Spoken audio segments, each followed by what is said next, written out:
Do you know we have assassins in Olympics? After seeing the photo of this person, जिस बंदे ने ना कोई आई गेयर लगा रखा है और ना कोई हेडफोन्स पहने हुए, people are saying he is a assassin. वो सिर्फ नर्फ करा हुआ है इस वजह से ताकि लोगों को शक ना हो कि एक assassin. It's just another internet meme that's going on अभी. बट ये बंदा कितना cool लग रहा है इस time. I don't think so कि इस बंदे का स्वैग अभी भी कोई भी ओलंपिक के अंदर या किसी भी गेम इवेंट के अंदर मैच कर सकता है. यूसुफ डाइकिच और किम मेजी, दो कंप्लीटली डिफरेंट अटायर, बट दोनों बहुत ज्यादा इंटरनेट पे इस टाइम पे पॉपुलर हो रहे हैं. आपको क्या लग रहा है दोनों में से कौन ज्यादा स्टाइलिश है? तो this Olympics are really very crazy man. पता नहीं इस बार ओलंपिक के अंदर एक से एक तगड़े प्लेयर्स कहाँ से लोग चुन चुन के लेके आए हैं. ये बंदा गया सीधे, इसने मूवी नहीं दिया, ओलंपिक में गया, शूट किया जाके सीधे और सीधे ओलंपिक मेडल लिया. सिल्वर मेडल इसने बैक कर दिया भाई बंदे ने. यूसुफ डाइकिच या फिर जो भी प्रोनाउंसिएशन है इसके लास्ट नेम का, आई am not sure about it, किम मेजी. I mean, she looks cool. मतलब ये दोनों ऐसे लग रहे हैं कि किसी एनिमे से उठा के एंटागनिस्ट और प्रोटैगनिस्ट को रख दिया. अपार्ट फ्रॉम दिस गाय, ये बंदा भाई पीछे देख के गोलियां चला रहा है. इस बंदे को अलग ही कॉन्फिडेंस अपने जीवन में. भाई ओलंपिक में ऑब्वियसली कम्पीट कर रहा है, लेकिन बट मतलब भाई क्या एक से एक कूल बंदे. आपको क्या लगता है इन तीनों में से कौन ज्यादा कूल है? और मुझे कमेंट्स में जरूर बताइएगा कि आपको कौन ज्यादा कूल लगा. 46 सेकंड्स के अंदर एक बॉक्सिंग बाउट खत्म. एक कंट्रोवर्सी उठ रही है कि एक मेल को फीमेल के साथ फाइट कराया गया, but I am not sure कि if you can consider Imane Khelif male और अ फीमेल, क्योंकि जो इशू है इमान खलीफ के साथ, she is a born female, but उनके जो क्रोमोसोम्स हैं वो XY हैं, जिसके वजह से उनकी बॉडी में टेस्टोस्टेरोन का प्रोडक्शन थोड़ा ज्यादा है. But again it's a controversy. अब इंटरनेट पे बहुत सारे मीम्स बन रहे हैं. Here's one of it.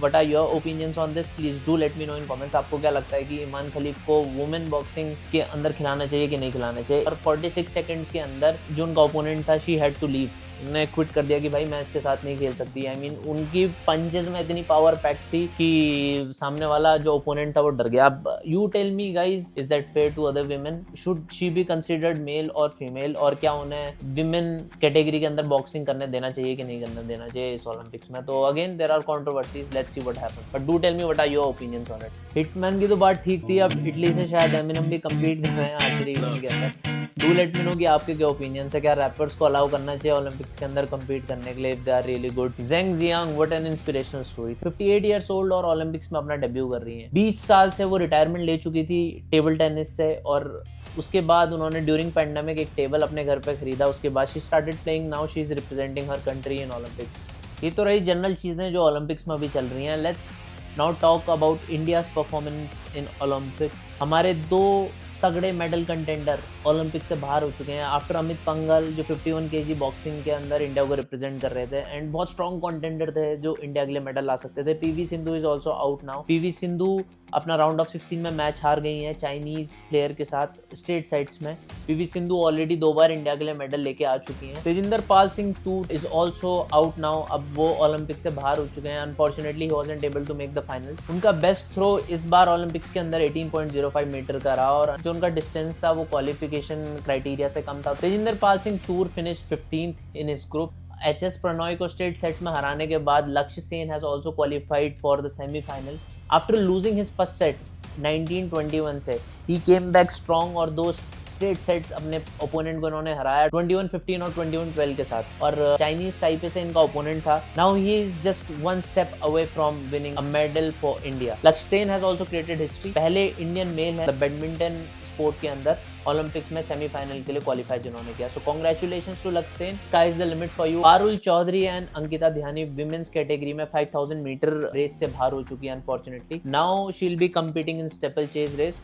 तो शुभांकर शर्मा और Gaganjeet Bhullar are ranked T25 and T52. So अगर यहाँ पे T25 और T52, तो कई लोग को उनका क्वेश्चन होगा कि T यहाँ पे क्या होता है. तो it is tied for ranking 25 and 52. अभी 2 राउंड्स खत्म हुए हैं. अब thank you so much Shubhankar Sharma and Gaganjeet Bhullar for representing India on the global scale. Golf men's category में यूएसए ने इंडिया को 6-2 से ब्रॉन्ज मेडल मैच के लिए आर्चरी में मिक्स टीम इवेंट में बाहर कर दिया है. 6-2 का स्कोर था. यूएसए का स्कोर 6 था और इंडिया का 2 था. At a point of time India ने कमबैक करा था during the event, but unfortunately जो फाइनल राउंड से उसमें यूएसए ने कंप्लीटली ओवरपावर किया और they got the bronze medal. Ankita Bhakat and Dhiraj Bommadevara, thank you so much for your efforts. I hope आप अगली बार इंडिया के लिए मेडल लेकर आए। इंडियन हॉकी टीम ने हिस्ट्री बनाई है। आफ्टर 52 ईयर्स ऑस्ट्रेलिया को ओलंपिक्स के अंदर उन्होंने हराया। Indian hockey team is playing really good और ओलंपिक्स के अंदर इंडिया मेडल लेके आए हॉकी इवेंट के अंदर। मनु भाकर, मैं जितनी बार इस लड़की के बारे में बात करता हूँ मेरे मुंह से सिर्फ तारीफ निकलती है। 2 मेडल ऑलरेडी इंडिया के लिए ला चुकी है, 2 bronze medal, and she has again qualified for women's 25 metre pistol event. If she gets a medal for India,